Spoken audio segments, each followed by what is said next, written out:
Hey, everybody, welcome. Here we go. It's that time again. Matt Connarton Unleashed, and we are live from the studios of WMNH 95.3 FM in glorious downtown Manchester, New Hampshire. And it is a glorious day. It's very mild. It's a nice, it's like 40 degrees outside. Feels like spring, if only. And of course, also on Comcast 97 if you are in Manchester. And hello to all of our online listeners from across the nation and around the globe. You can always go to my website, mattconnerton.com, for all of your live streaming options, social media links, contact info, show archives, etc., etc. Today is Wednesday, February 2, 2022. It's 2/2/22 if you're into that kind of thing with the numbers and whatnot. So welcome, everybody. I do want to remind you, of course, we are proudly sponsored by the Hop Knot in the Brady Sullivan at 1000 Elm Street, right across the street. They've got those delicious gourmet pretzels. They have craft beer, a whole assortment of it. They have wine. They've got trivia night every Thursday night, of course, hosted by the great Bill Cini. And you can hear Bill Wednesdays, of course, on the morning show with the trivia. But on Thursday nights, he is live at the Hop Knot. Very popular feature there at the Hop Knot. So if you want to get in on that, if you want to get a table for trivia night, you want to reserve that in advance because that fills up quickly. Of course, they have live music on Friday nights. They've got another Gender Blender event coming up on the 5th. So this weekend, wow. They've got a lot going on. They have much planned for 2022. And Kenny, if you're listening, Kenny from the Hop Knot, I do want to get you in here for a Monday sometime this month. Definitely. It's been too long, my friend. And of course, February is Black History Month. So I'm trying to play open with songs that reflect that. So, Marvin Gaye, you can't go wrong there. What's going on? So let's see. But yeah, please continue to support the Hop Knot. Such a wonderful family that owns and operates it. And those pretzels are quite delicious. So we do love the Hop Knot. If you'd like to enter the discussion today, 603-250-6007 is the number, 603-250-6007. You can also text us at 617-917-4476. Tweet me at Matt Connarton or send an email to matt@mattconnerton.com. And Mike Doyle, if you're listening, I did get that email you sent me, the thing from Johns Hopkins. I need to, I just saw it right before coming on the air. So that's something I want to, because it's related to COVID and COVID policy. I just want to take a little bit closer look at that, read through it first before I bring it to the air, because you know how I feel about that. I have very strong feelings, and I just want to make sure I'm not putting anything out there that might be, I'm always open to different opinions and ideas and so forth. But when it comes to COVID, I want to be very careful about what I'm putting across. So there you go. But thank you for sending me that. It does look interesting, and I will take a look. Let's see. Let's say hello to everybody in the Facebook live chat before we really get rolling here. Isaiah Aline joins us. Isaiah, of course, the Illuminati presidential candidate in 2024, and he has invited me to potentially be his running mate. Very exciting. He says, I joined at the right time. Yes. And he says, hey, Matt, did you get to read my book? I have not read it yet, Isaiah, but I promise you I will. Isaiah has sent me an ebook to read, and it's relatively short. I just, I've got a lot on my plate, a lot of irons in the fire, as we say, but I will. Before the week is over, I will read it, I promise. Mel McMell joins us and says, great song. Yeah, like I said, you can't go wrong with Marvin Gaye. Eazy-G Eric Gagnon is in the Facebook live chat. Now, I actually saw Eazy-G on my way here. It was kind of funny. I pulled up to an intersection on my way here, and I look over to my right, and there, sitting at the bus stop waiting for the bus, is a major celebrity, although a celebrity not without some scandal. That's right. Eazy-G Eric Gagnon was sitting there at the bus stop. Then I rolled down my window and said hello to him. And he did respond. He didn't ignore me, so I did not get Eazy-G'd. That's what we call it. But so it was very nice to see him. I got to see him twice in 1 week. But of course, he hasn't been on the morning show yet this week. But I think that's been delayed. And Eric asks, what happened to Mike Sutter? Yeah, I did. I messaged him after the show yesterday just to make sure he was okay. And apparently he is ill. He does not have COVID. He tested negative for COVID, but he's got something. And he ended up just sleeping. He meant to tell me he wasn't going to be able to make it here, but he was, he's so sick. Apparently he was unconscious and did not get an opportunity to inform me that he would not make it today. Or yesterday rather. And then he asked me if, he said he is feeling a little, I heard from him today. He said he's feeling a little better today and wanted to know if I wanted to have him in on Friday this week or if I wanted to just wait till next week. And I said, let's wait. Let's just pick it back up next Tuesday because, he may not still be contagious by Friday, but I'm not going to risk it. And that's what I told him. I said, whatever it is that you have, I don't want it. You keep it. So I'll see you next week. And he agreed. He said that was probably the wisest course of action. Jenny is in the chat and says, Shalom peeps. Also, Tom Blanchard joins us and says, what's going on? Good song reference there, Tom. Also, Rocky Huber is in the chat room and says, what's up, world? What's up, Rocky? Also, Eazy-G says, happy Prince Spaghetti Day. Ooh, I like spaghetti. Jenny says, oh my gosh, yes, we can't have any sickness around here. No, absolutely not. So, no, Mike, if you're listening, I'm glad you're feeling a little better today, and I hope you continue on a positive trajectory health-wise. Absolutely. Let's see, let me give the number again. Quickly, and then we'll jump into some stuff. 603-250-6007, 603-250-6007. There's another certain individual who I think might be stopping in second hour because we often see him on Wednesdays, but I don't know. I don't know for a fact if he's going to, so we'll see. By the way, if you didn't see it, on the Matt Connarton Unleashed Facebook page, Jenny did a video today. I haven't even had a chance to watch the whole thing yet. It's been a busy day. But Jenny recorded a video and uploaded about on Facebook about, addressing this Whoopi Goldberg incident and her comments. I'm still kind of stunned by what she said. Pretty ignorant stuff. And then I haven't had a chance to watch this either, but I guess she went on Stephen Colbert, to presumably to do some damage control. And it sounds like she might have just dug herself a deeper hole. So now she's been suspended for 2 weeks from The View. But so, Jenny, of course, is Jewish. So she put up a video, explaining how she feels about it. And, interestingly enough, this happens at the same time that, we've made a decision. Well, we had already made the decision here that, there's a certain individual who used to call the show who we are no longer taking calls from because he makes videos saying some anti-Semitic things that he doesn't seem to think are anti-Semitic, or he says racist things that he doesn't seem to realize that these things are racist. So we've just kind of said, okay, we're done with that person because we have tried to help him. And to no avail. We've tried to help, correct his path, the path that he's on. But after what happened recently, Jenny is also a co-host on the Charles Richardson Show every, Wednesdays and Fridays, but I think she's also pretty much going on Mondays as well, too. The Charles Richardson Show is live online every Monday, Wednesday, and Friday night from 7 to 9 p.m. And,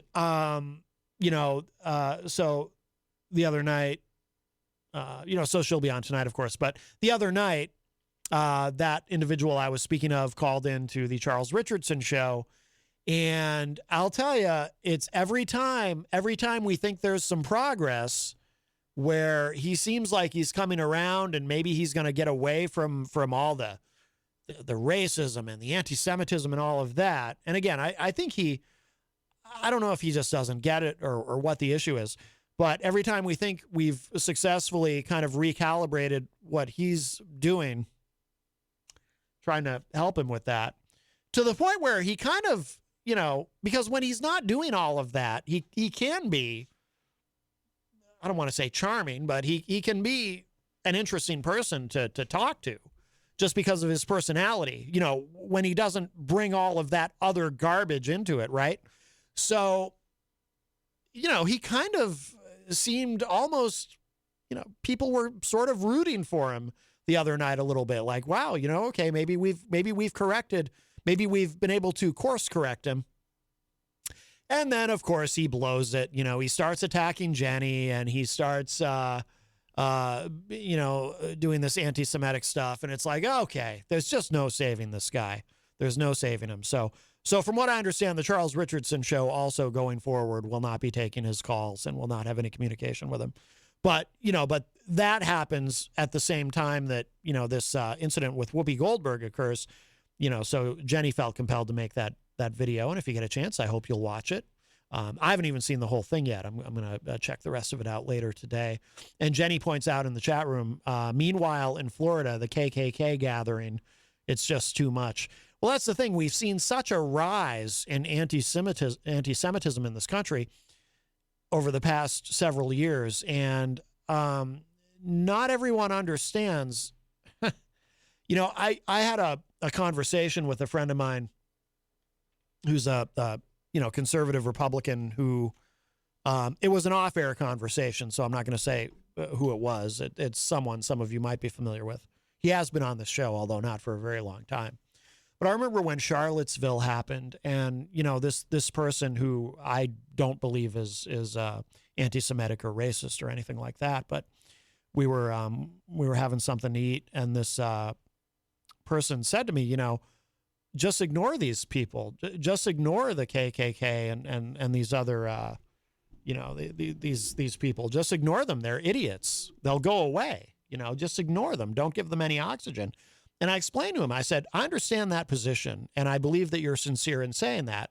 And I believe that generally, well, not generally, but I shouldn't say generally, but I do believe there are a lot of people who take that position, who are sincere. You know, they don't want anything to do with those people, but they think if you just ignore them and don't give them any oxygen, don't give them any attention, they'll just go away.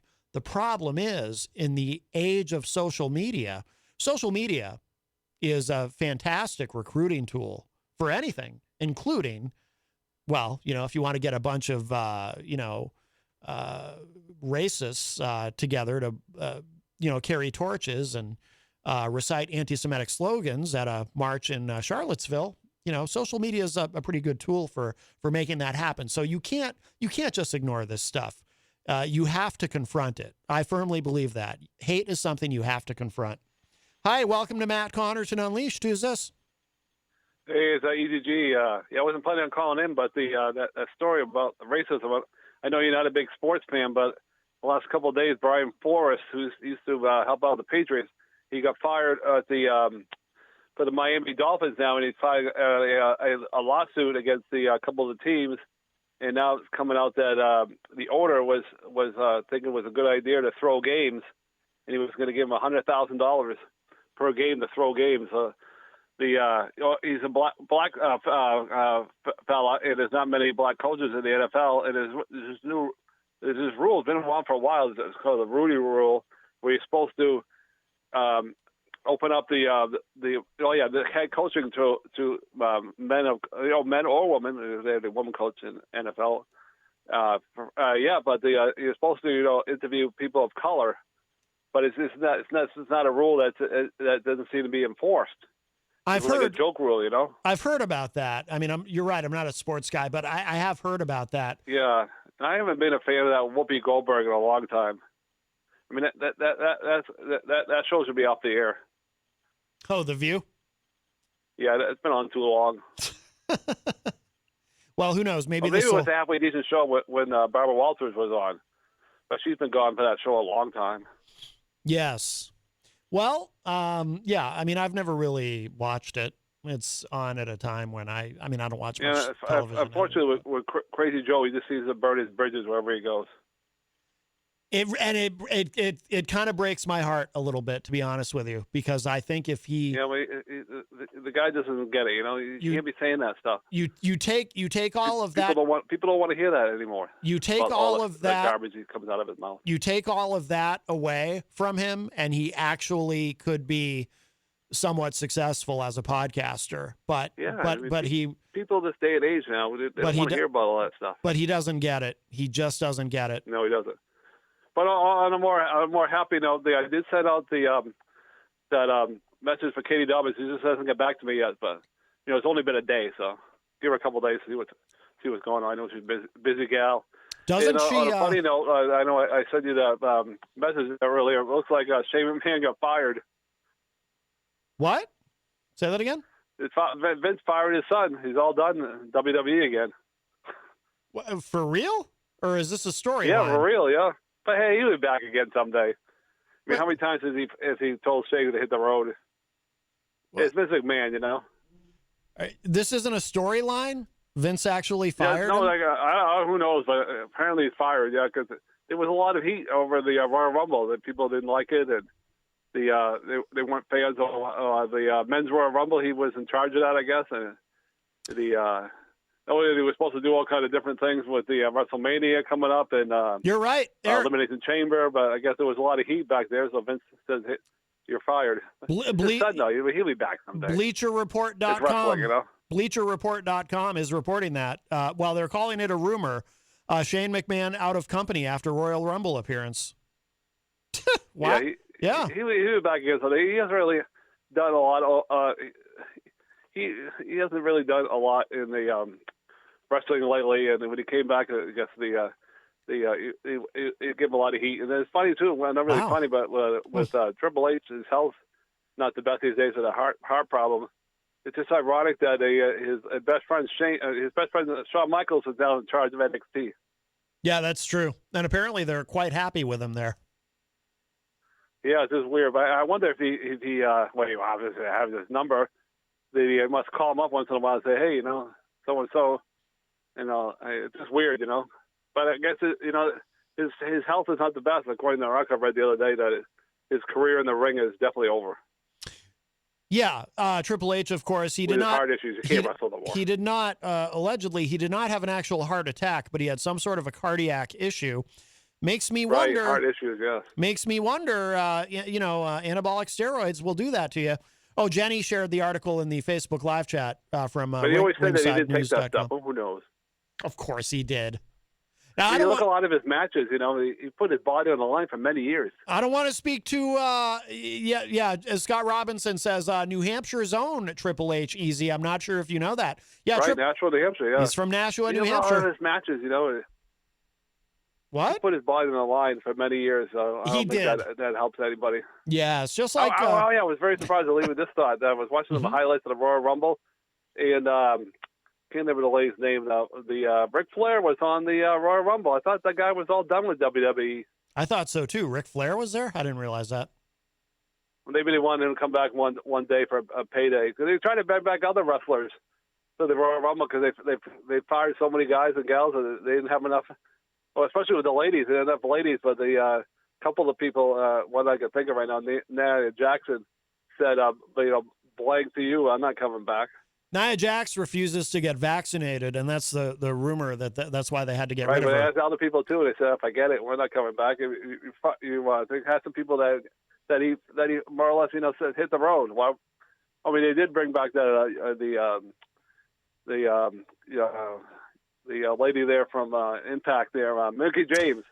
She came back, but that was only a one-day thing. Not only was she back for the Royal Rumble, but they actually announced her as the Impact Women's Champion or Knockouts Champion. They said it opened the forbidden door, but they couldn't get any men to come over. And she Jeff Hardy, they wanted him to come back. Yeah, he's not coming back. I mean, he'd come back to the Hall of Fame, and he said, "No, forget it, get rid of me." Well, they're just nervous because they don't want him to go to AEW. And have one last run over there. Yeah, I'm sure that'll happen. He'll have the Hardy Boys. I guess Matt Hardy said he wasn't on any drugs or anything. They said he could report, but yeah, I mean, his brother. What's he gonna say? Right. It's wrestling, and I think eventually he'll go to AEW when his contract is able for him to go over there because they get 90-day clause. You can't go with anybody else. And blah, blah, blah. Right. But, bottom line, I hope the guy's doing well. Yes, of I think course. he just got a little burned out. Mm-hmm. A lot of those guys are on the road all the time, and just like a circus, they're always on the road. Absolutely. The only time they get time off Well, is anyway, when they get that's my injured. 2 cents, and All right, Eric. I'll hit the road. All right, Eazy-G. Bye-bye. All right, that was our friend Eazy-G, Eric Gagnon. That opens up a line for you, 603-250-6007, 603-250-6007. Yeah, Jenny did share an article in the chat room from Ringside News reporting, Shane McMahon is out. I did read, I didn't see any of the Royal Rumble. I don't really watch WWE at all anymore. If I watch anything wrestling, it's usually AEW, but I've been too busy to even do that. Mel McMell says, stop talking so fast. I'm trying to write all this interesting wrestling info down. Tom Blanchard says, is this a one-sided conversation? Well, Eric, he's a little excitable. He just he starts to ramble. But by the way, Isaiah Aline said in the chat room, anyone interested in reading my book can find it on Amazon as The Book of God by Isaiah Aline. Yes. Well, I will certainly be reading that. The Book of God. But yeah, so that's, anyway, you won't be hearing that individual we were talking about earlier. I don't mean Eazy-G, but the other person on the Charles Richardson show either. But yeah, Whoopi Goldberg, she's been, like I said, she went on Stephen Colbert and I think kind of dug a deeper hole for herself. It's very strange. I'm surprised. I guess some people are not surprised, but I'm surprised at her ignorance in terms of, kind of shrugging off the Holocaust as not having anything to do with race and kind of minimizing it. It's very strange. Our friend Dirk Don from Arrogant Media, and of course the Java Fog channel on YouTube, which I suggest you subscribe to. I just happened to see this. He had put this on Facebook. An interesting insight. Dirk is a very wise man. He said, I don't think Whoopi Goldberg is racist. She's just blank stupid. There's a bad word in there I can't say here. How you come to the conclusion that the Jewish Holocaust was not about race, with part of the reasoning that Jews are white, is beyond me. She doesn't understand the fact that the Holocaust was due to the fact that the Nazi Party believed that race is real. Did she somehow just not remember that the Nazis were taught to look for certain physical features that were supposed to put them as Jewish? He also said, I don't want her deplatformed or censored. I just want her to pull her head out of her backside. That's a little editing on my part. Even if she was kicked out of The View, she'll find somewhere else to go. You can recognize the actions of people who believe race is real without being a race realist yourself. So I think, and not to speak for Dirk, but I've heard him say this before, that, he just doesn't believe in race. And I understand what he's saying, because for me, I'm not crazy about the word race. I tend to use the term ethnicity. When we're talking about race all the time, I start to feel almost like I'm trapped in an episode of Star Trek, where you've got the Romulan race and the Klingon race and the Vulcan race. And it's like, no, here on Earth, we're all the human race. We're one race. We're all people. So I don't even like thinking in terms of race. But having said that, as Jenny explains, Jenny's explained on the show many times, and I'm sure she addresses it in that video as well. I haven't had a chance to watch the whole thing, but, as a Jewish person, she's not what, in the United States, Jewish people are considered white, but in other parts of the world, they are not. And, Hitler, obviously, thought of Jews as their own race. And again, as much as I hate to use that word, that is what the Nazis believed. It wasn't the way Whoopi Goldberg put it, white people fighting with other white people. That certainly isn't how the Nazis looked at it. So for Whoopi Goldberg to say what she said, and then, like I said, and then she went on Stephen Colbert, and it's like, again, I haven't watched the entire appearance, but apparently it's, she still doesn't get it. It's just really bizarre. Why she would even, I don't know why she would even go there in terms of what she said.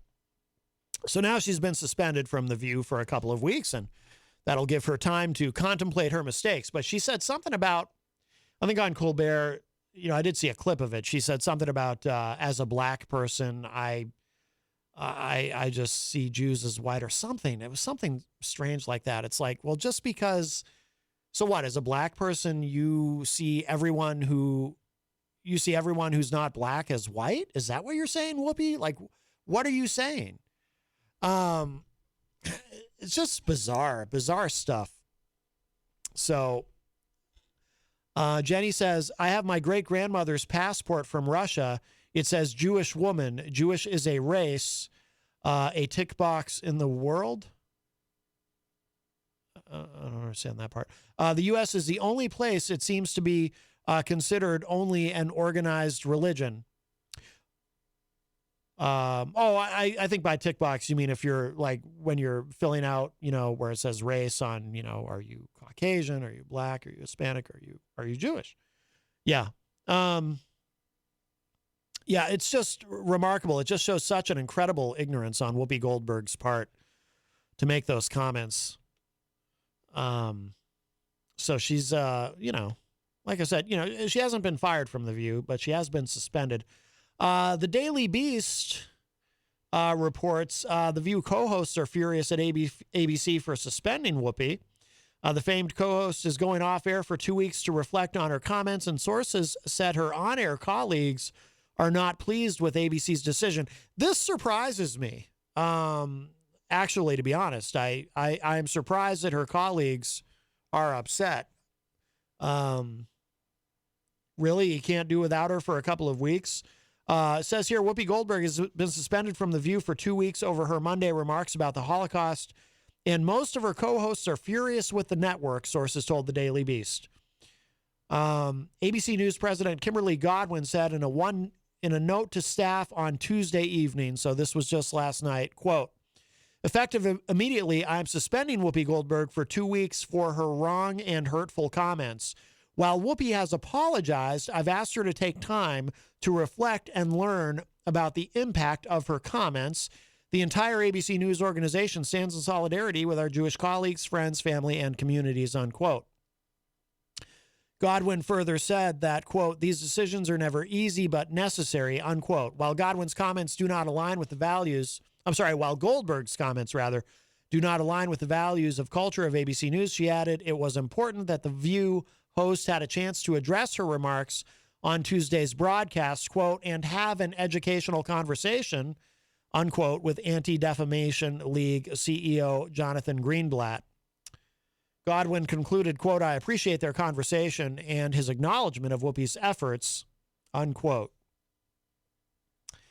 An ABC executive told the Daily Beast, quote, people are really upset and don't understand why it took 2 days, unquote. Why it took 2 days for this suspension to happen? I think I know why. Well, so Godwin said in her statement she thought it was important for Whoopi to have an opportunity on Tuesday because the comments came on Monday. On Tuesday, she needed an opportunity to be able to address this and to try to learn. But I also think that this is just a theory. Sorry, I was distracted by a comment in the chat room. We'll come back to that. But I can't help but wonder if her appearance on Stephen Colbert, which obviously in any situation like this is for damage control purposes, if that had gone better, I think she could have saved herself the suspension. But I could be wrong. Maybe this was already the plan, but maybe the decision had been made. But I just can't help but feel if she hadn't gone on Colbert and dug herself an even deeper hole and really kind of demonstrated that she understood her mistake, maybe the suspension would not be necessary. Or maybe it would be shorter. Hi, welcome to Matt Connarton Unleashed. Who's this? Hello? Hello, it's the Phantom. Maybe it's Mr. Krabs from Nashua. Mr. Krabs. Jenny says, just because a person is of color doesn't mean she cannot be racist. What she said was racist, and she dug into it on the Colbert Show. Eazy-G says, hopefully Whoopi and The View are fired. Navarro, again, going back to the Daily Beast article, Navarro, a regular guest host. Oh, yes, Anna Navarro. Well, did I miss a paragraph here? Oh, I did. I'm sorry. Multiple sources said that Goldberg's co-hosts, Sonny Hostin, Joy Behar, and Anna Navarro are furious with the network's decision. Navarro, a regular guest host who was on Monday's broadcast, later told the Daily Beast how she was sad about the entire saga. She said on Tuesday evening, quote, I love Whoopi Goldberg. I love The View. This was an incredibly unfortunate incident. Whoopi is a lifelong ally to the Jewish community. She is not an anti-Semite, period. I am sad and I have nothing else to say, unquote. The Oscar-winning actress and comedian, who's been with the show since 2007, sparked widespread backlash on Monday during a heated discussion on the recent banning of Maus, M-A-U-S. I'm not familiar with this. An award-winning Holocaust graphic novel by a Tennessee school board. Goldberg repeatedly insisted that the Holocaust was not about race and refused to back down even after several co-hosts pointed out that the goal of Adolf Hitler's final solution was white supremacy. Yeah, again, how does she not know this? It's about man's inhumanity to man, she declared, adding that the Holocaust merely involved two white groups of people. Just bizarre. Hi, welcome to Matt Connarton Unleashed. Who's this? Hi, Matt. This is Karen. How are you? Good, Karen. How are you? I'm well. I'm going to ask a question that I'm hoping you can answer, but I so do wish Ginny was there to kind of like answer my question, because she probably would be more informative than I am on the subject. My question, and I hope I word it correctly, is as far as the Jewish population and being race, is it, and I don't mean to sound ignorant, but was it considered a race because Hitler said they were? Do you know what I mean? In other words, do you mean were Jews considered white prior to Hitler deciding that they weren't? Is that what you mean? I don't know if I actually mean the color, or were they always before that considered more of it a religion, of faith, instead of actually a race or ethnicity? And did it become racial because Hitler wanted to make white supremacy and figured the Jewish population weren't white? No, Jenny is in the chat room. She says, no, it is genetic. The Jewish race is a real race in the world. Here in the U.S., it's different because in the United States, we just refer to Jews as being white. But elsewhere in the world, that is not necessarily the case. Okay.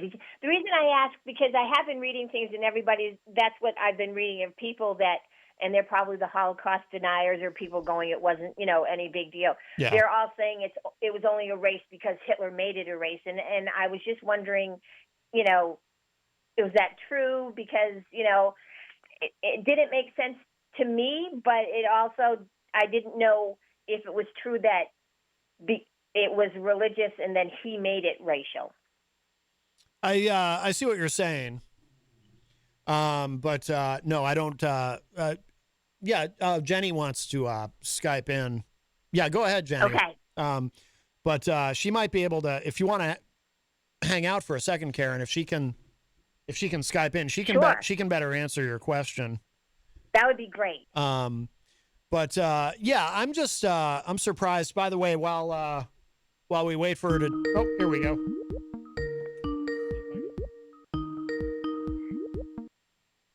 Jenny, you there? Hello, I'm here. Hello. No, that's a great question, what she's asking. Can you hear me okay? Yes. I can hear you, and I'm so glad you're going to answer it for me. Oh my God, absolutely. And it's an honest and genuine and a really good question. In fact, that's part of something what I said in my video is that if anybody does have any real question, definitely hit me up. So thank you for asking it.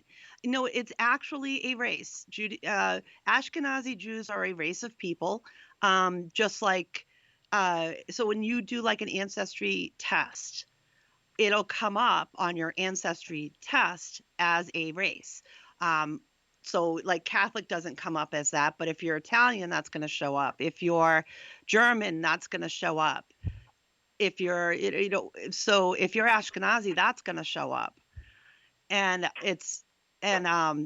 Hitler actually did consider it a race as well, which is what is considered everywhere in the world except here in the United States, it seems.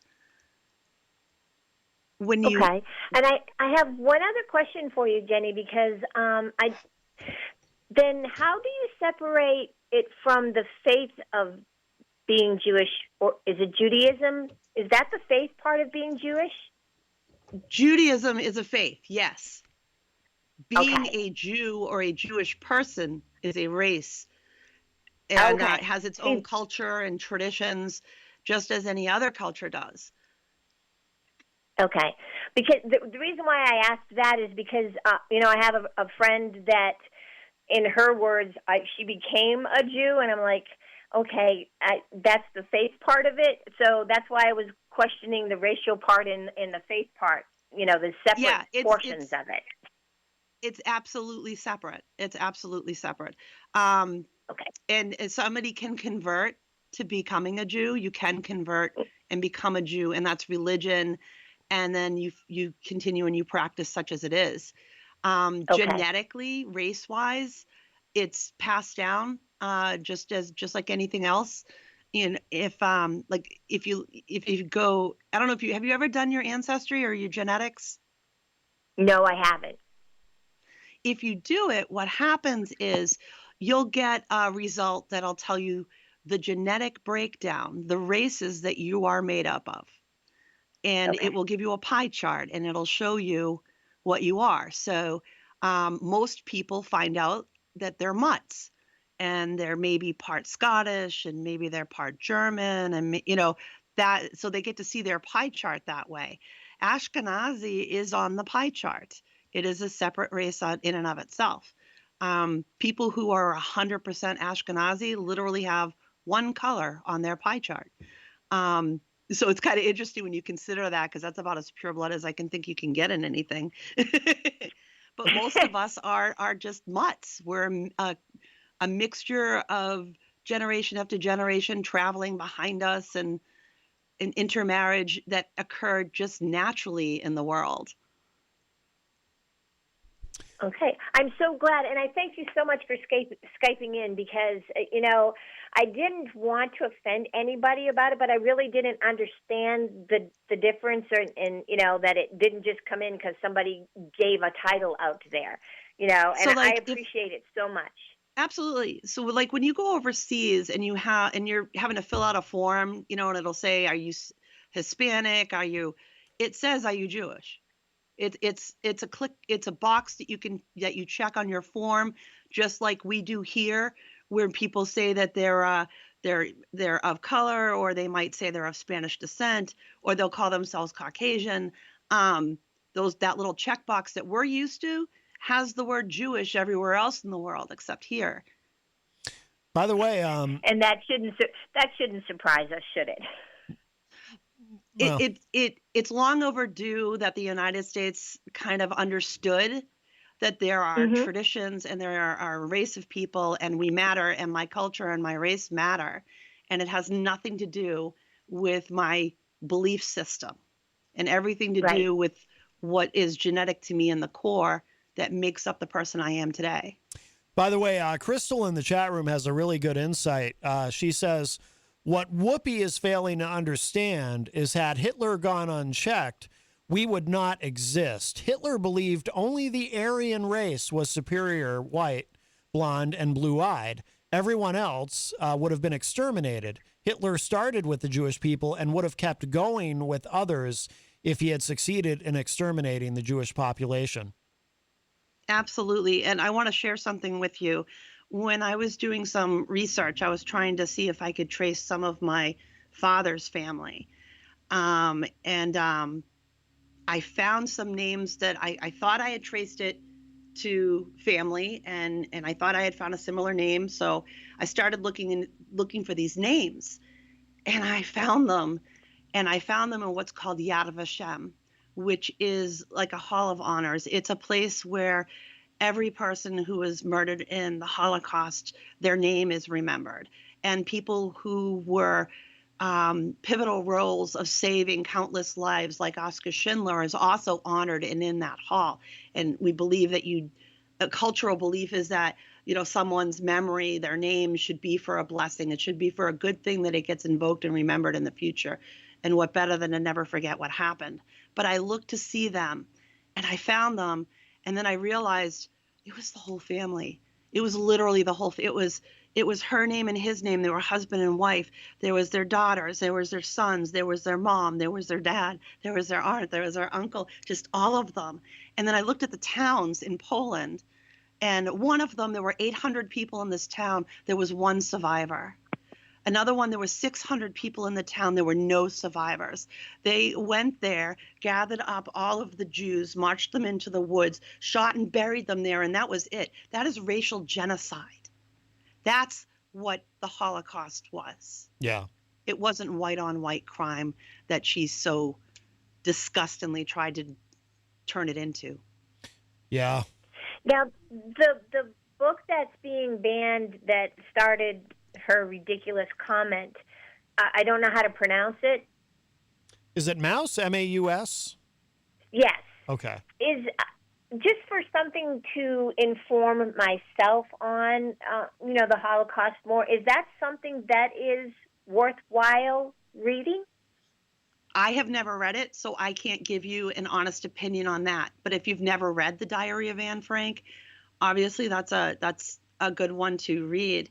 It's interesting. I'll tell you, it was it still feels interesting. I stood outside of her house, Anne Frank, and I looked at the canal and everything around me, and I could just imagine like her dad walking to shul, to the synagogue, and her playing in the street as a child, and then to look up at those windows and realize that that's where they were for over 2 years, hiding because their mere existence was being wiped out in the world. There were 1.5 million Jewish kids, just Jewish kids, never mind all the Roma that were wiped out. And just when I went to the Netherlands, everywhere that there used to be Jewish people, they weren't anymore. There were placards. There was placards in this everywhere that used to be a synagogue. They never came back because everybody was dead. They were wiped out. It was genocide, racial genocide. By the way, Nemi is in the chat and says that book is definitely, she said, totally worthwhile. I'll put it on my list to read. Yeah. When I was Yes, young, I was always afraid of them. I'm sorry.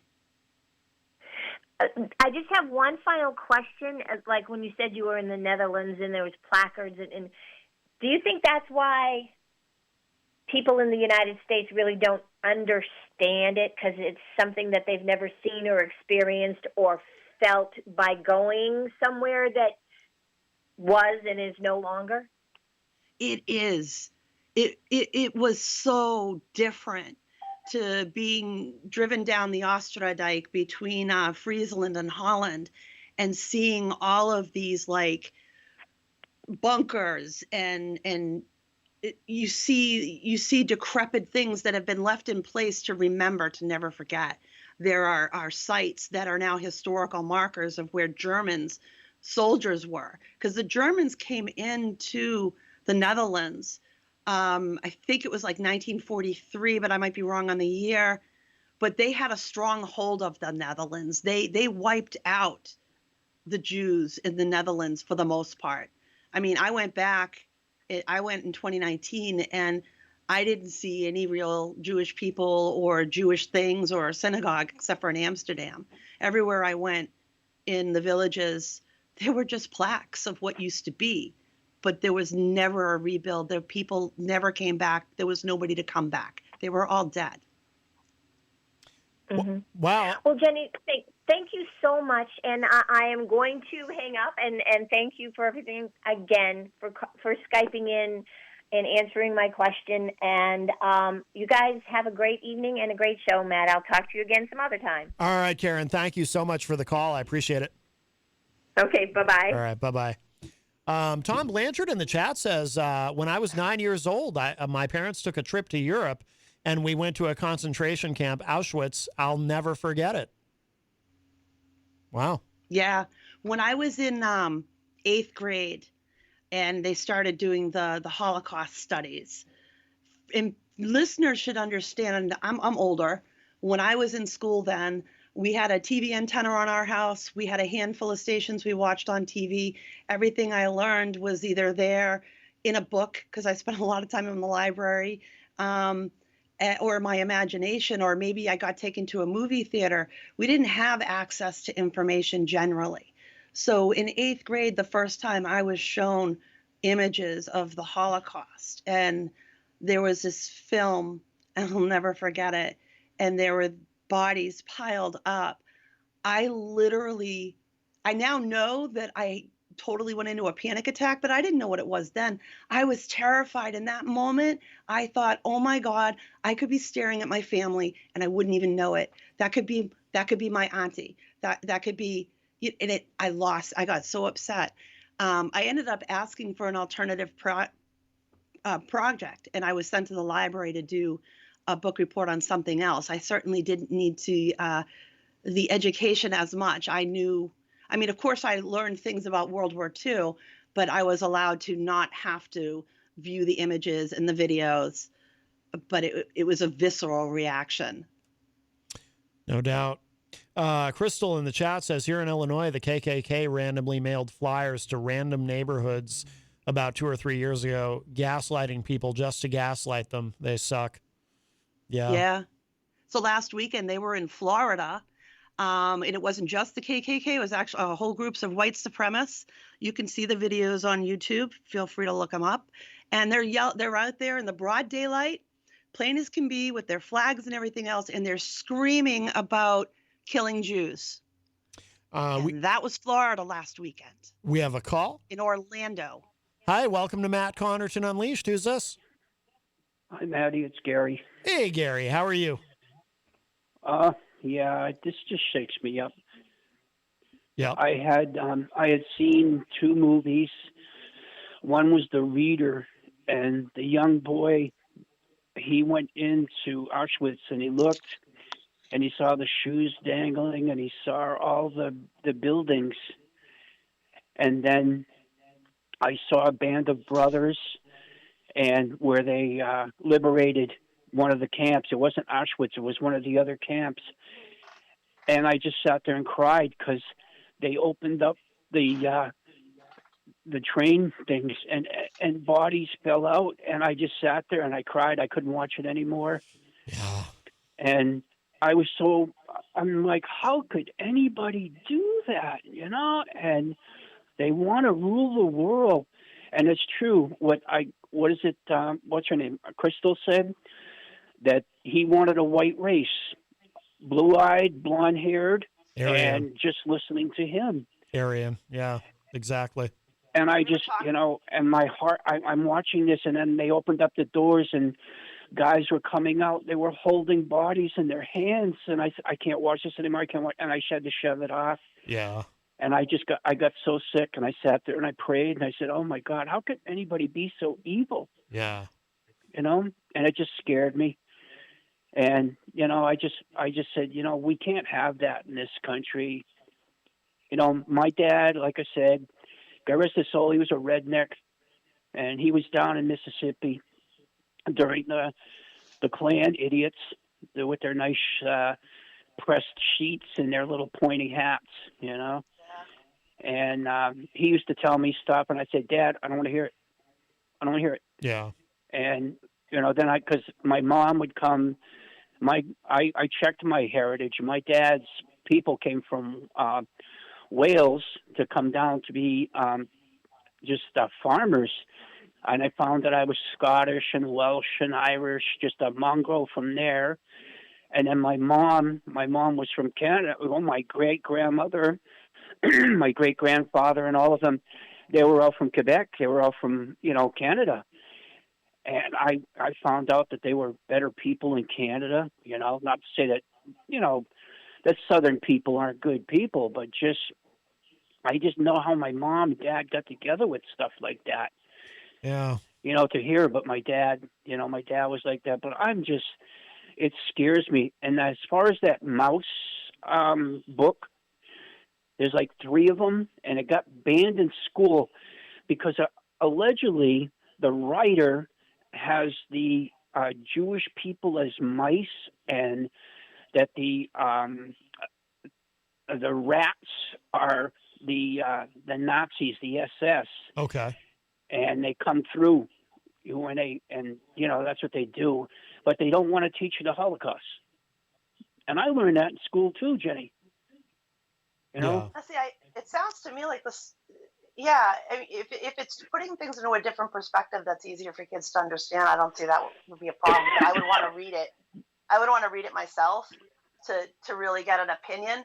But what you were saying before, and we were talking about it on Charles Richardson's show too, that part of what the Nazis did too was try to breed their master race into existence. They would bribe, the women that they were looking for to go sleep with an SS soldier to try and have more kids, because they wanted the master race. Try to have a trial like that, and that was the whole just point. So sick. To say that it wasn't race related is just mind-boggling, because the entire thing was all about the creation of the master race. The master race, yes. Yep. And that didn't have room for defects in their world. And a defect was a Jew. A defect was a Roma. A defect was somebody with Catholics fell into that one. If they had a mental health issue or something, they took those boys right up.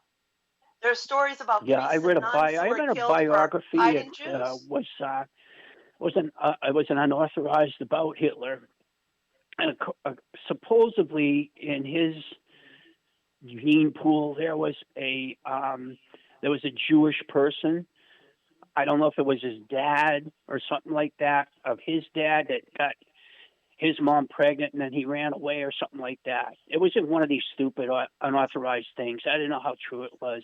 I heard that. And I never got to see another book, but he got so, upset and stuff like that, that's how he started to say, when I get older, I know what I'm going to do. And he would hate everybody, and then he'd get all his crazy people. But that's just allegedly in one of his unauthorized, biographies. I don't want it to get buried too much, but I think one of the things I want people to remember most is not just that she said it wasn't about race, but that she said it was about a white group against another white group. Yeah. And then she pish-poshed it, whatever. It's just white people against white people. She thought it was a couple of gangs, and they were just going to fight, and, what a backhanded excuse for West Side Story is something, you had the Sharks and the other ones fighting against each other. It's not that, Yeah. She allegedly claims that she's a 1/4 Jewish person. And she always claimed that. And people say, no, you're not. She might be. Anything's possible. She could be. Who knows? But her. That's how she said she was. But just the allegedly. That's what I heard something from one of the people I was listening to on a podcast type thing, and she came back and she said, I understand this stuff, and she told him about how her grandmom and her aunt and a cousin of hers, had died, and they hid her, and she snuck into the U.S. with other people and stuff like that, and she believes, and she says, I can show you the names, I can show you the numbers, because she has She has a book with all their names in there. I can show you these. Who are these people? And it was just shame. It's a shameful thing. Well, we're getting to the top of the hour. Yeah, I know you. I know I babble, but I just had to. I'm glad you called. Put my 2 cents in. I'm glad you called, Gary. Thank you so much, my friend. It's always nice. I can be a redneck and get mad, but I'm not a racist. No, I love everybody. Yeah, no, I'd be very shocked. All my friends, all my friends are African American. I maybe have 2 white people that I know, but in my complex here, I'm a brother to all these people. And every time we yell at each other, bro, what's up? Hey, and then we have a couple of ignorant white people, and they always looking at us like, isn't that? Look at that. That's And I've never been that way. I just love everybody. That's why I'm there. Loving everybody, hugging them. And that's what hurts me now. I can't hug anybody.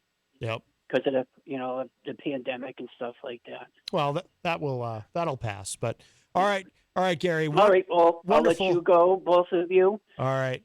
And again, Maddie, love you. Jenny, you are just my number one lady. I love you. Love you right back. All right. All right, Gary. We love you. Thank you so much. You'll always be my family. So I'm a mutt too, Jenny. I'm a mutt too. All right, Gary. Thank you. Thank you for the call. All right. Love you both. All right. Have you a too. great night. All Bye-bye. Right. All right. Bye-bye. All right. Jenny, did you have anything you wanted to add before I go to break? Or?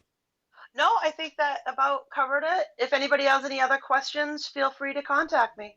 All right, Jenny. Thank you. Thank you. All right. Bye-bye.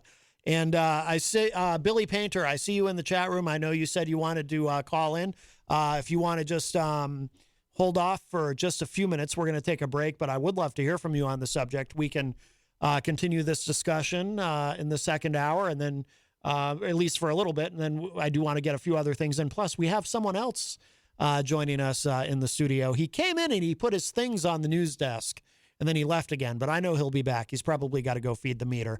So you know who I'm talking about. It's Wednesday. All right, so we're going to take a little break, play a little something, show some love to our sponsors, and then we will be right back with hour number 2, Numero Dos of Matt Connarton Unleashed. Coming up. Don't go away.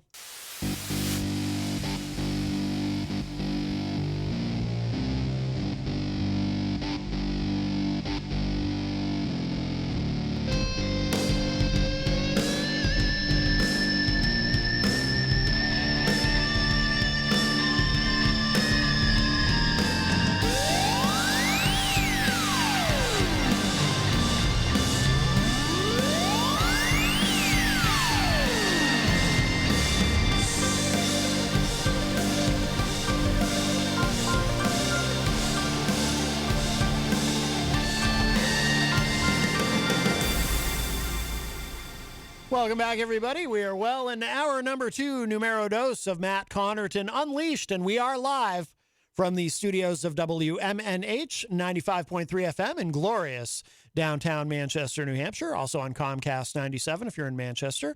Streaming at WMNHradio.org. And, of course, for all of your live streaming options, you can go to my website, mattconnerton.com. Hello to all of our online listeners across the nation and around the globe. Today is Wednesday, February 2, 2022, and I'm not alone in the studio. John Hopwood is here. Hi, how are you, Matt? Good. And we have a call as well. Hi, welcome to Matt Connarton Unleashed. Who's this? I'm Matt and Ron. I'll be quick with my call. And I've been listening to it. It's quite a topic today, so I'll let it be. But wasn't there a young girl that was like poster girl for Hitler, and when he was trying to do, the perfect child and all of that, and come to find out later on in life that she had either 100% or a certain percent of Jewish heritage in her. Oh, I don't know. Do you know about that, John? No, I was wondering. Hitler was related to Jews. Yeah, I saw it once on 60 Minutes, and I was really hoping you guys knew more about it so you could carry the torch. I don't have anything else to contribute carry a torch it, for what, but that's what it turned out to be. I know you're not saying that. Well, there are people that were half Jewish that would get passes from Hitler, like great actor. What's his? All of a sudden, my memory in the last Well, year that's all right. or so. Well, we'll let you go, Ron, unless you had anything else. No, that's it. And thank you. All right, my friend. Thanks. Bye-bye. Take care. Bye-bye. All right, that was our friend Ron. That was an unfortunate choice of words, carry the torch, but given it was maybe that's why after what we saw in Charlottesville, oh my God. But no, obviously he didn't mean it that way. Yeah, so here we are. I thought that might be Billy Painter on the line. Maybe this is Billy. I know he wants to call in. Hi, welcome to Matt Connarton Unleashed. Who's this? Hey, what's going on? Billy Painter. How are you, my friend? All right. So basically, my comments is just going to mainly evolve around Whoopi Goldberg herself. She's always had a peanut-sized brain and an empty space where a heart should be. I enjoyed movies like Jumpin' Jack Flash and Burglar, especially Burglar. I like that movie. But she did a stand-up performance back in 1988 called Fontaine, Why Am I Straight?, which was an HBO comedy special. I remember that. And, yeah, number one, if you remember how Roseanne Barr butchered the national anthem at the baseball game and how the nation was infuriated by that. Well, watch that special of how she begins the national anthem with F-bombs throughout the whole song and singing it off key. And I personally found that offensive even back when I was 13 when that came out. But one thing she hit on that comedy special, she really went into a no-fly zone with comedians. Andrew Dice Clay himself, who absolutely loved offending people and causing controversy, said that he would never make jokes about AIDS. And as you know, AIDS was a huge deal back then and almost had the nation in a terrible grip of fear. And he said that the AIDS epidemic was something that was not funny at all. But lo and behold, who decides to make fun of Rock Hudson and people with AIDS? None other than Whoopi Goldberg. And it didn't create a lot of waves like what she did just now, but still some people were upset about it. And I'm thinking, well, 35 plus years later, she hasn't learned a damn thing. And here we go again. Well, she's a comedian. And think about the first great modern comedian was Lenny Bruce, and he offended everybody, including he was Jewish. He'd make blood-curdling things that would be anti-Semitic and anybody's that wasn't Jewish. But he's making it kind of like Crumb, the cartoonist, would denounce like racism by making racist cartoons. But he's an artist, Yeah. He's just been banned from cartoonist conventions. Oh, no kidding. Yeah, because of his work. It's not that he was a racist, but he'd make these things that, they bother you. They'd bother you. Yeah. He would use characters, and then Fritz the Cat, which was 50 some odd years ago. Mm-hmm. But he's considered a cartoonist, the great artist of them. But he's also like many great crazy as hell. Right. There's actually a documentary, Crumb, about it. But when you're talking about comedians, their thing, we're not talking about Bill Cosby, and Right. I'm just bringing him up because he was a clean comedian. Yeah. And but they're offensive. Jeez, you'd listen to Richard Pryor before he became a Hollywood movie star. Jesus, the things he'd say. He'd be using the N-word and everything. It'd be like, holy. But No, but he would be very transgressive. Yeah. But once again, he's black and he's doing that. And so it was so funny, but it was just a shock. But So being a comedian is shocking. Yeah. But Billy, from what you're saying, it sounds like you're not surprised by Whoopi. A lot of people don't like her. No, not at all. views. Not at all. It's obviously she's surpassed stand-up comedy. I don't know when the last time she did a performance was. Yeah. But it's like when it comes to really controversial subjects like AIDS back then or race-related issues right now, she just doesn't know. She doesn't have the smartest thing to say. She never has. She's once again, you're not dealing with a college professor, Right. We're not having this. She's on The View because she's a comedian and talking to like one of the lowest common denominator. It's not. They're not having an intellectual conversation. That's for sure. And she really butchered what she was saying. Yeah. Yeah. Yep, absolutely. All right, Billy. Anything to add? But the other thing is, she does say provocative things. That gets people looking at her and watching her. Right. So, sorry, Billy. What was that? Sorry, Billy. Oh, no, I got nothing further to add. I just wanted to throw that in there. That she's never been very smart. Gotcha. Look at the things she did with Ted Danson when she was shacked up with him. They did a blackface routine. That's true. And that not her, but Ted Danson. Holy Hannah! I'd forgotten about that. All right, Billy. Wonderful to hear from you, my friend. Thank you. You bet. Take care. Bye-bye. That Ted Danson was obviously drunk. Didn't have. I don't think that absolved him. I had actually forgotten about that. Yeah. For those who don't know what John is referring to, so when Whoopi Goldberg and Ted Danson were dating, they attended an event, and Ted Danson wore blackface. And obviously, Whoopi was, they were together, so she was in on it. But apparently, people didn't think it was funny. There was a lot of... everyone kind of forgave Ted Danson. He's had an incredible career both before and since then. So obviously people, but he did apologize and she apologized. And, it was, I guess they were trying to be edgy and. And they were lampooning racism. But nobody. No, because it was such awful bad days. Yeah. It was like, yeah. Well, if you'd like to enter the discussion, 603-250-6007 is the number, 603-250-6007. You can also text me at 617-917-4476, tweet me at Matt Connarton, or send an email to matt@mattconnerton.com. And, of course, you can interact and opine in the Facebook live chat. I see some more great comments in there on the subject. I will get to those. But the best thing to do this so that we can hear and enjoy your dulcet tones is to give us a call at 603-250-6007.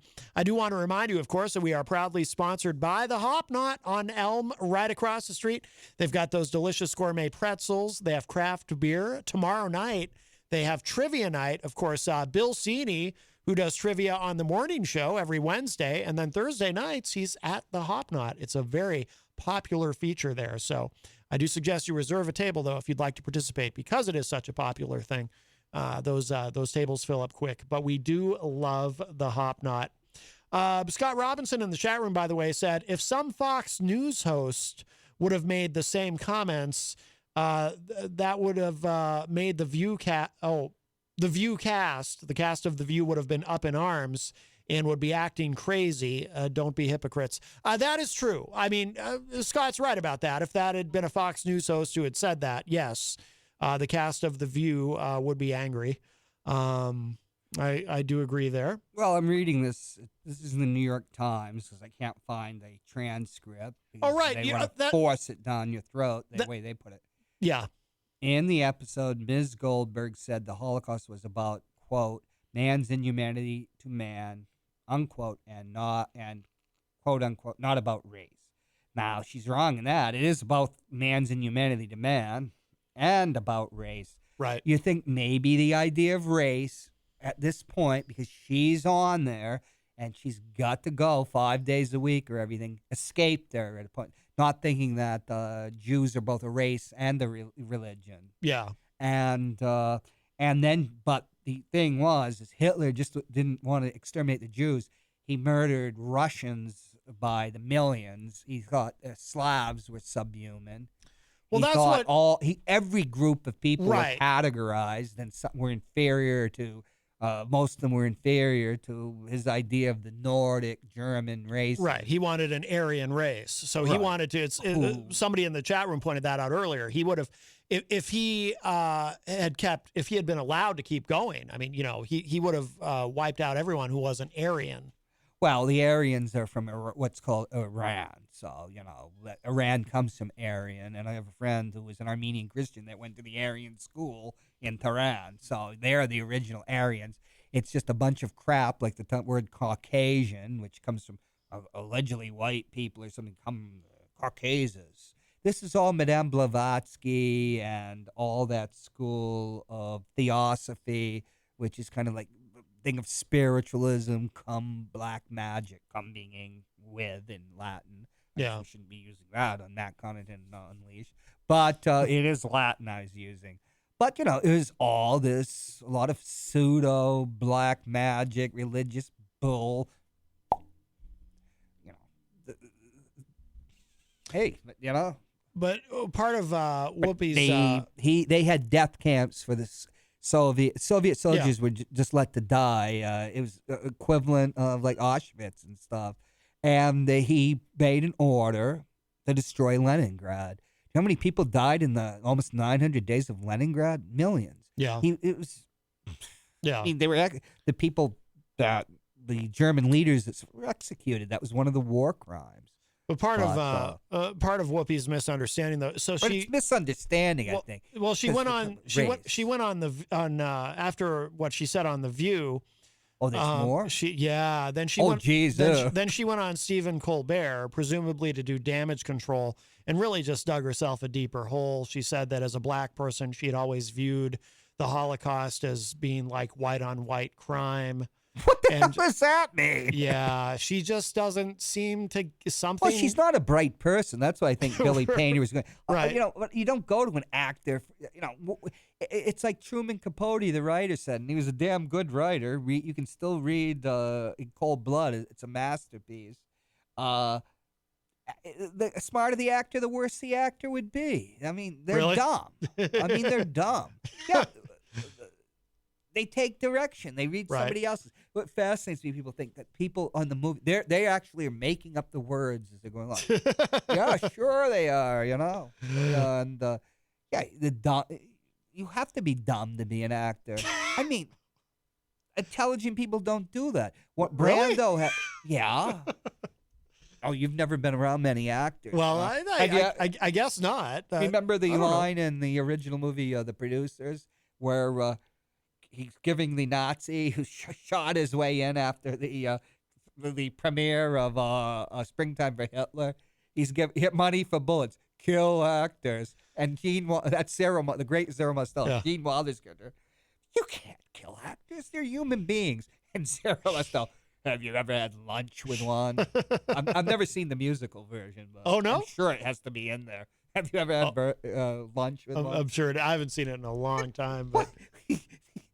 What do you think? She has a degree in like chemical engineering? You know what though? I think maybe not consciously, but I think she's an actress. I think people, especially younger people who aren't familiar with her work, because it's been a long time, as Billy pointed out, it's been a long time, decades since she did stand-up comedy. It's actually been a long time since she's even acted.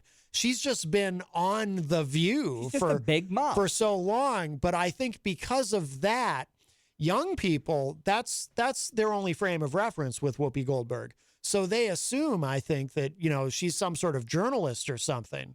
Journalist. She's, like I told you once, watch the Dick Cavett show where you saw Norman Mailer, who was the big writer of his time. Yeah. And Gore Vidal was a huge writer. But they were actually thinkers. They actually, he went to Harvard and graduated at the age of 20, Norman Mailer, and a degree in aeronautical engineering. Yeah. These were very intelligent people, and that's who you used to have on TV talking. Not always, but you used to have writers used to be on talk shows. Oh, yeah. And they're going at it because Norman Mailer was a really strange. Well, I remember watching that clip after you told me about it the first time, and I was just transfixed. It's so good. Yeah, because they thought Norman Mailer was going to punch her. Yeah, it's great. Great. My dad loved Dick Cavett when I was a kid. But Dick's problem was because he was so literate and he had low ratings, and Johnny Carson, who wasn't stupid, but he was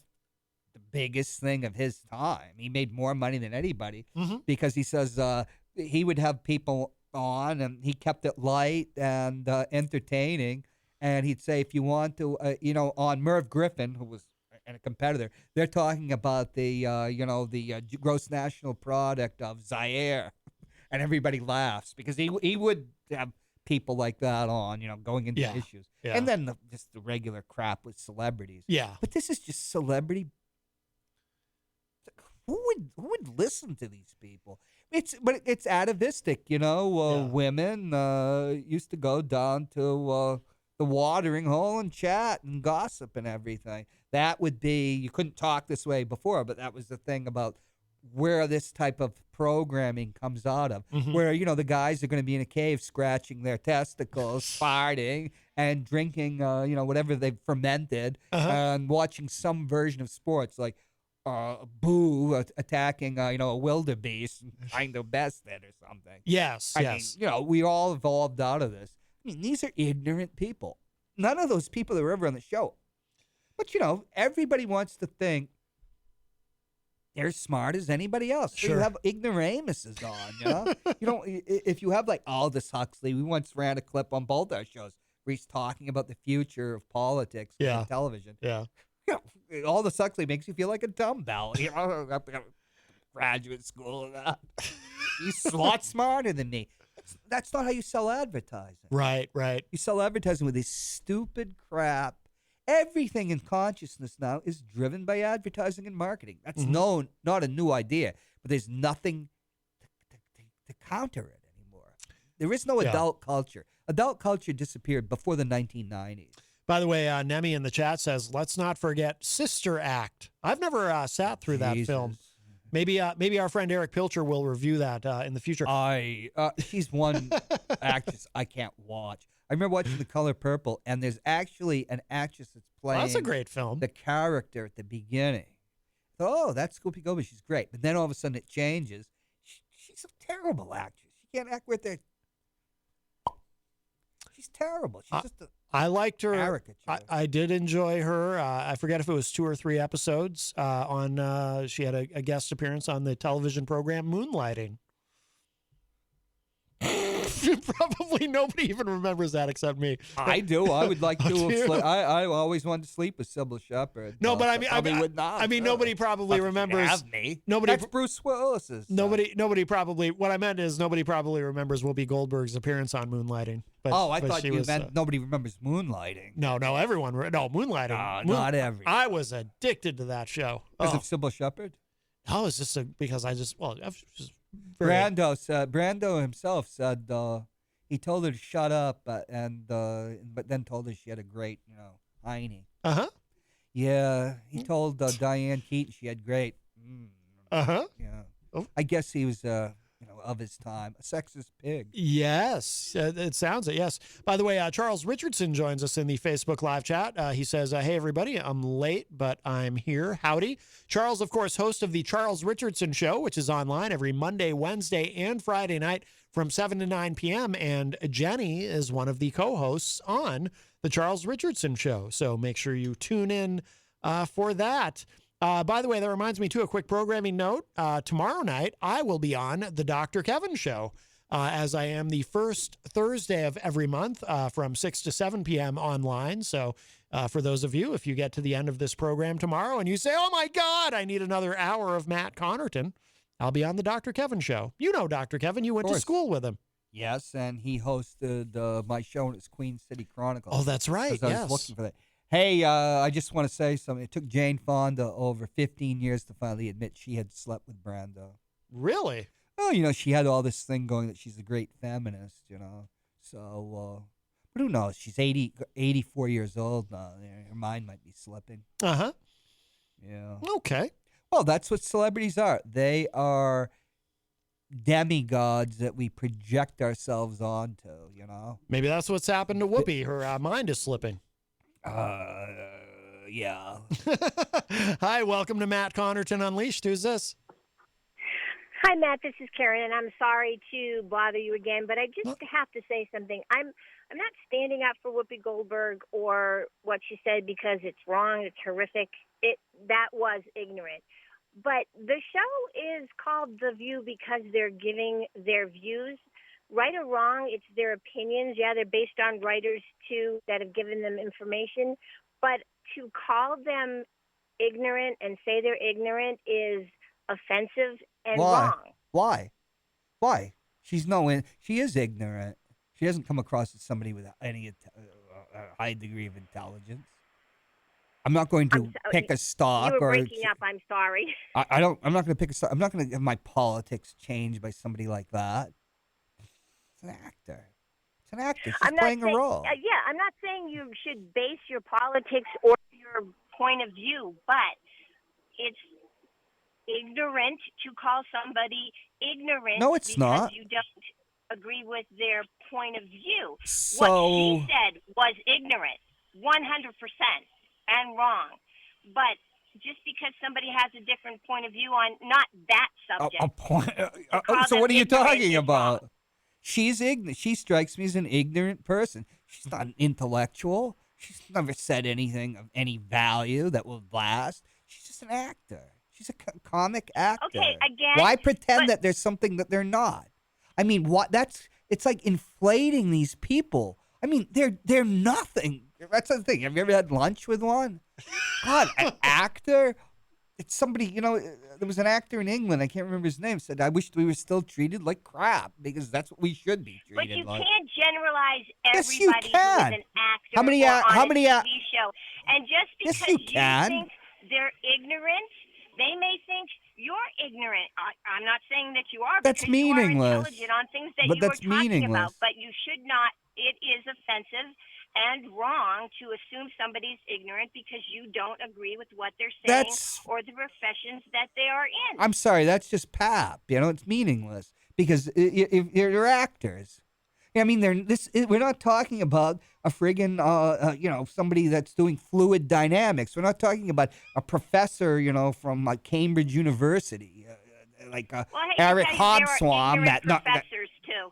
Right, to get a PhD, you must be really stupid. They may be educated, but that doesn't. Right, you got to be really stupid to get a PhD. I mean, a celebrity, that's so much better, right? Yeah, because it sells more. An education doesn't make somebody ignorant or not ignorant. Right, because if you're an ignoramus, you just sail right through school.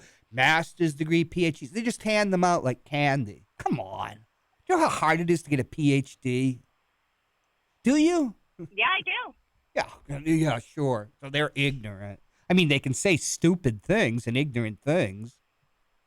If that's your point, everybody can. Oh, yeah, there's some whoppers. But you're calling them ignorant. I'm calling her ignorant. But she is. She strikes me as a dummy, stupid. You never hear anything about her, that she's some brainiac or anything. But John, are you an anti-actor activist? No. Okay. But if you're a writer out in California, actors are such pains in the asses. All right. Oh, my God. Well, Karen. Yes, there's a backstory. There's a backstory here. Yeah, I know an actress. I'm not going to say her name. Who's a Canadian. Who's highly intelligent, but she no longer acts anymore. Oh, really? Became a director. No, because it's when you're really intelligent and stuff. The whole thing about being an actor is you're controlled by somebody else, director. It's not like being. It's not.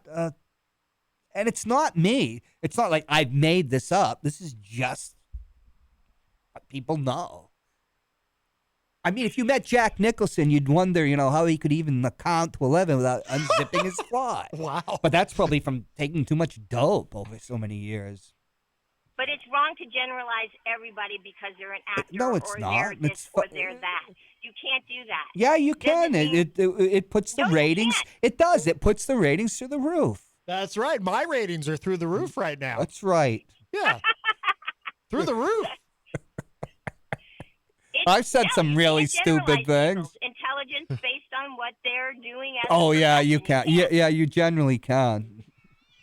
It's just the way it is, I mean, there's one or two, but I just. Well, let me put it this way: you can generalize people, but You cannot. Everybody no one does. else.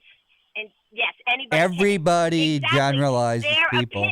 Exactly, their opinion. It is their opinion. You can say they're ignorant, but you cannot say I would all say actors are ignorant, or all I this would put a group is pistol to ignorant. my head, and I'd put a pistol to my head, and if I got it wrong, you'd shoot me dead. I would say that Whoopi Goldberg's an ignoramus and not very bright. Put the gun to my head. Well. Oprah Winfrey, I'd say, is a very highly intelligent person.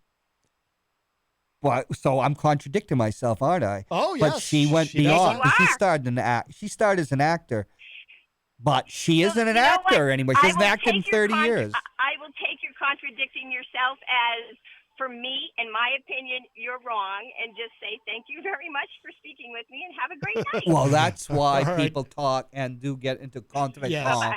to All find right. out what the truth All is. right, all right, Karen. Thank you for the call. Oprah Winfrey is somebody You're I, welcome. Bye-bye. Bye bye. I'd like to meet. I think she's highly intelligent. What she did for reading and literature and stuff, that's amazing. And what she's done, Yes. producing movies, television shows, she's an amazing person. Scott Robinson in the chat says, let's not forget Whoopi's greatest role on Star Trek: The Next Generation. I did enjoy A-bomb, anything that's not Star Trek, 1966, 69. I do love the original series the most, but Well, they ought to bomb the rest of them. no, I love The Next Just Generation. drop a bomb. Whoopi Oh, was Jesus. I was watching some of those out in New Mexico. There's only so much you can take, yeah. It's like, dating a harridan. Mike Pelopita, by the way, joins us in the chat room. Mike, of course, from another one of our great sponsors here at WMNH, Queen City Cabinetry. You can bring your kitchen to life with Queen City Cabinetry in the historic Sunbeam Mall. Also, DJ Midas joins us in the chat room.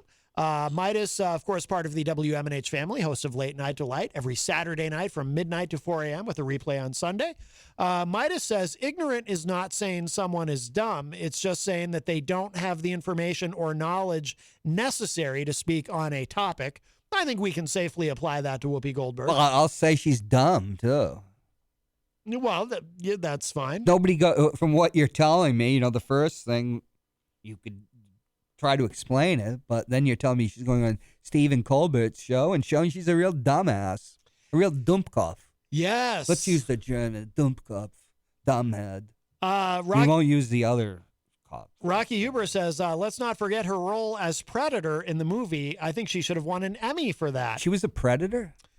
Predator. Yeah, I don't think that was her.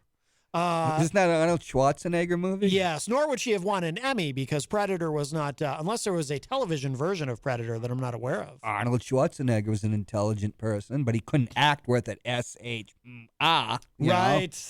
So, although, yeah. Midas says, I'm ignorant on the topic of Whoopi's true intelligence. Well, no, you're not. You're just willfully, an existential act, making yourself ignorant of her ignorance. That's what I say. Nemi has told Rocky Huber that she says, dude, you win. I think referring to his Predator comment. Let's see. 603-250-6007 is the number if you'd like to join us. 603-250-6007. By the way, so our friend Eric Pilcher was on your show. My new show. Your new show. Oh, yeah. So what is it called? WPYP. We Pick Your President. That's right. I think I'm for the next 2 or 3 weeks, so I'm going to go back to the Queen City Chronicles. Already? Yeah, I often only last for a week with a title, like, the Phil Boyd Studd show. Phil Boyd Studd, yeah. Midas says she seemed pretty smart in Ghost. Oh, that's right. Right. Whoopi, Actor, Whoopi actor really is the person they play. Oh, that's why they hire them. They take people right off the street. That one, this one. I think he was kidding. But Ghost, the greatest actor of his time is Laurence Olivier, and people said when it came to the theater, because he created the National Theater in England and trained a whole generation of actors. Anthony Hopkins has won his 2 Oscars. All sorts of actors. but and was considered the greatest actor of his time. I mean, he got 10 Oscar nominations, but he was known primarily as a stage actor, one of the great Shakespeareans. Only John Gielgud had a better reputation. They said there was only one other actor in the entire world, a guy in Japan, that was as good. But outside of that world, he was ignorant. He didn't know things about life, or that was his world. But he did have a saving grace. He respected the opinions of other people. Yeah. So Arthur Miller came to visit him when he was making a movie with Marilyn Monroe, The Prince and the Showgirl. And he said he wanted to see the play, what's it called? The Angry Man play, the famous play by John Osborne. And Olivier Miller, who was, of course, a great playwright, won the Pulitzer Prize for The Death of a Salesman, which I would consider the great American work of art, although there's many others, because there's always this thing, we're going to have the great American novel. Well, that would probably be the equivalent, but it's a play. And he went and saw Osborne's play, Look Back in Anger, and he, because of his respect for Arthur Miller, realized this was the future. And he changed his career, and he changed the theater along with it. He had the sense, inside his world, he was a genius. Outside, not so much. But he did have the respect of people from outside, and it changed him. But actors, you're acting, for Christ's sakes. You're reading somebody else's words. Dirk Don from Arrogant Media, and of course the Java Fog YouTube channel, joins us in the What's chat. Java Fog? Java Fog, that's his new channel. Is Java in that program, or Java is in coffee? Probably coffee. Oh. But Dirk, I don't know if you were listening earlier, but I read your comment, your Whoopi Goldberg comment that you posted on Facebook earlier. I thought it was highly insightful. Dirk is a very wise man. About her Satanism? Oh, no, we haven't even gotten to that. By the way, is she indeed satanic? She is, of course. Yeah. Yeah. No, she literally. Yes. The New York Post is reporting. Oh, Jesus, that right? The Fox News of New York dailies is reporting that Whoopi Goldberg is livid and threatening to quit The View over her suspension. Maybe they could, do that. I'm sure she's got a contract. Yeah. Yeah, the lawyers are going over it right now. Probably. There was, by the way, there was other news in media today. There was? The Jeff Zucker, head of CNN, resigned because apparently something about an undisclosed long-term relationship. With what? A wildebeest? No, a fellow human. What kind? Yeah. Well, is a Yeti considered a human? Yeah, humanoid. How dare you? That is so hurtful. So hurtful. Yes. But it got you where you are today. That's also very hurtful to say. Did. I wrote your press release.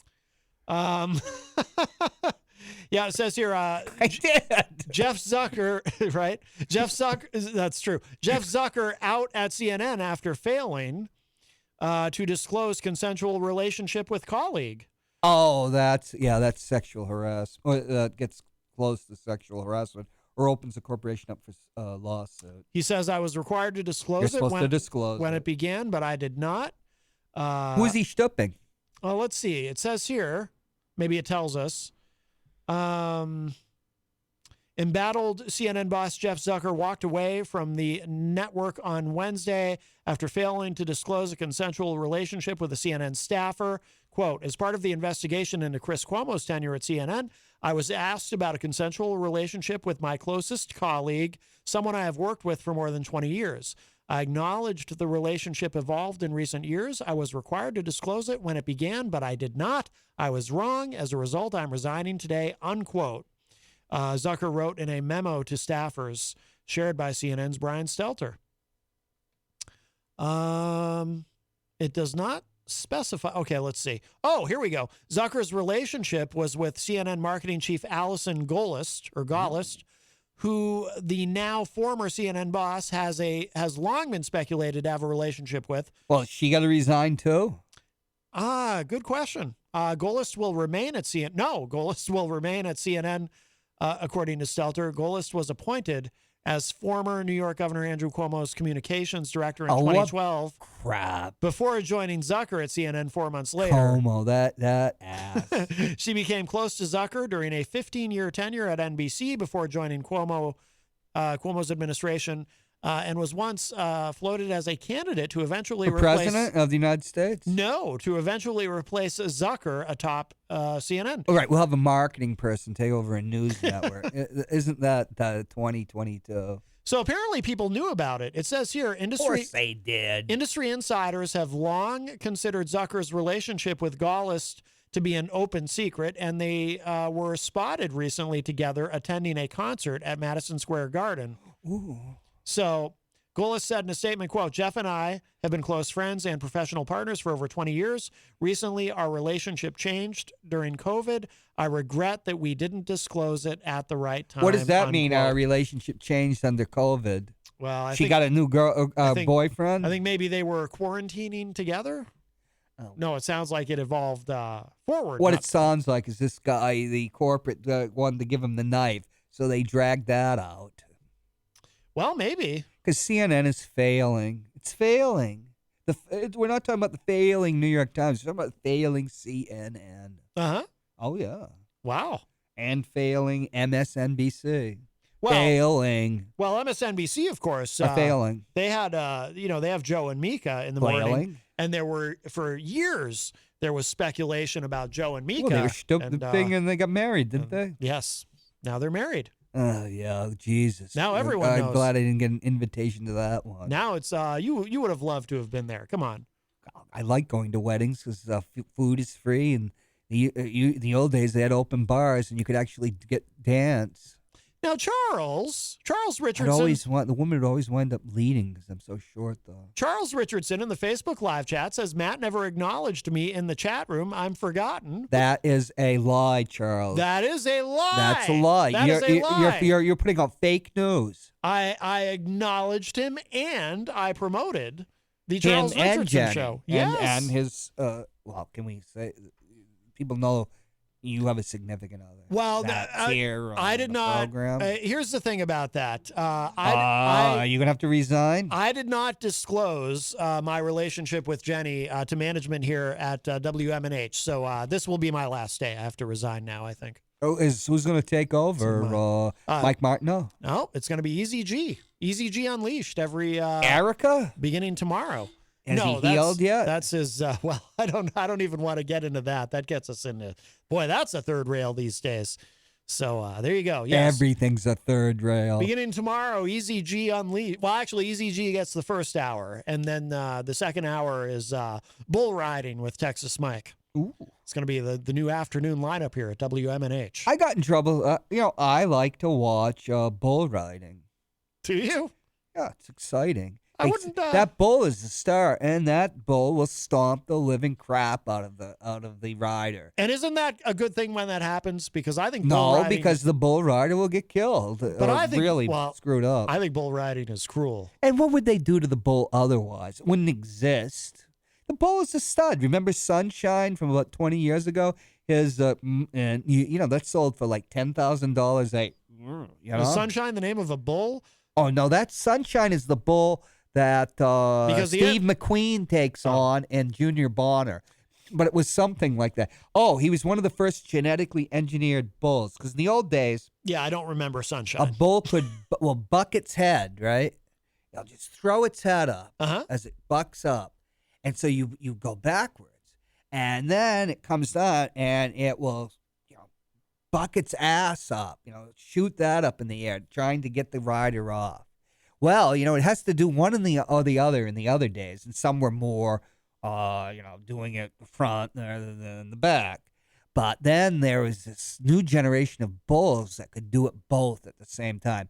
Oh my God, they would just decimate even the best riders. Then riders started to wear like hockey masks and stuff. Well, which I think is cheating. And the bull is out there, when you come in, and the bull is the celebrity. He's more famous than any of the damn riders. Well, the riders are famous, but the bull, people this bull's worth like $450,000 at the time. We're talking about 20 years ago. Yes. But yeah, I saw my first one in the Army. Oh, geez, I'll never forget. The bull stomped Shorty. And Shorty looked like he was dead. The clowns are taking him out on a stretcher. And, somebody like you, a talking head is, oh, well, Shorty will be back, 2 weeks down at Laguna Seca. And, if this guy's not going to be anywhere in 2 weeks, he's going to be 6 feet underground. Well, that's And true. it was quite exciting because it's the Mithraean cult, Mithras, where bullfighting is brutal and disgusting. Yes. And I've never been to it. My brother has. It's horrible. And but it's an ancient religion. When you look at Guernica, Picasso, you have the bull there. The bull's an antagonist. It's also a demigod. I think that we should replace Whoopi Goldberg and all those talking heads with bulls. Rodeo bulls, since they're being retired because of bleeding heart liberals like you. Uh-huh. And we could just we could subtitle them, or you could dub them. By the way, there is some breaking news About Sunshine. Whoopi Goldberg just commented that bull riding is for crazy white people. One of the greatest Can you believe bulldogger ever. Well, he was a bulldogger. He's the type that jumped off Uh-huh. and would take the bull down. He'd actually bite the lip of the bull. That was Bill Pickett, the African American. Ah, he was yes. probably the greatest rodeo cowboy of ever. The early 20s. I've always thought that. There were lots of African American cowboys. Dirk Don says the bull riding is for Eazy-G unsheathed. Well, we ride the bull here, but it's a different type of bull. It's more like a streaming thing. Yes. A stream of bull. Well, we are streaming on Facebook, yes. Yeah. Bull crap. Crystal says I could never be a bull rider. I just know that bull would gourd me. Jeez, who'd get on to that? I wouldn't, I can't even put in a rocking chair with my back. That's enough to put me out for 2 weeks. Jenny A says bull. it's so mean to the poor bull. Oh, the bull weighs more than 8 Buicks. Yeah, that's true. So What do you want to do? Wind up eating him over at Ew. they have the Ponderosa? Oh, you're a vegetarian? no, I don't want to eat a bull. Why not? And winds up in hamburger. Does it? What do you think? A bull dies, and what do you think they do? Give it a burial? I don't know. I don't know. They I have don't a know. slaughterhouse at the bull rings in Mexico and I don't like to Spain. think about it. I just like to eat it. I don't want to think about the I think slaughter. everybody should be forced to slaughter or kill their own animal and then do everything. Well, after Armageddon happens, that's how it's all going to work, isn't it? I think You'll get your wish. It's true. Yes. I don't believe in Armageddon. I don't believe in Armageddon. Like the cowardly line. I don't. Thank God. I don't want to either. It's just a plot, We're just about out of time. The Armageddon plot.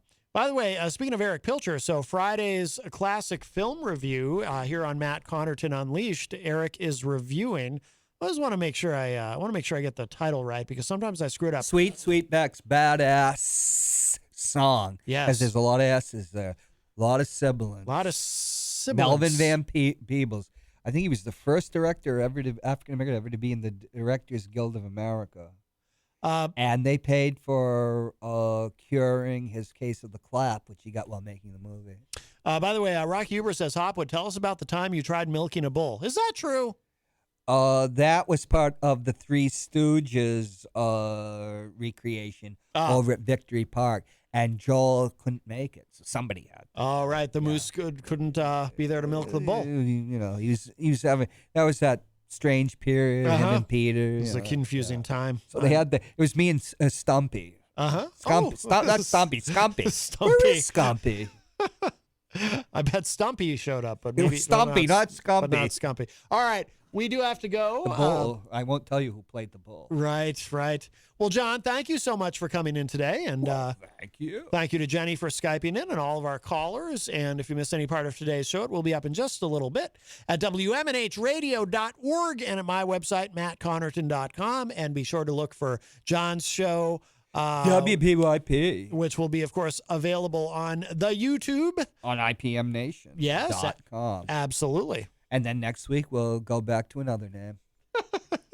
Is that true or were you kidding? Are you really going to go back to the other name? I actually like this name, but it's got 2 P's in it. Pee-pee. Yeah, that's Pee true. pee pee. That's true. Me go pee-pee. Well, okay. Yeah. Anyway, all right. Self-defeating behavior. Oh boy. All right. Let's oh, wait a minute. I didn't cue up the right song. That's not the song I wanted. I was going to close out with the same song I opened the show with today, but I pulled up a different Marvin Gaye song that would be a little awkward after all that bull talk. Bull. Yeah. Bull. This is the one I meant. All right. Talk to y'all a little bit later. Bye.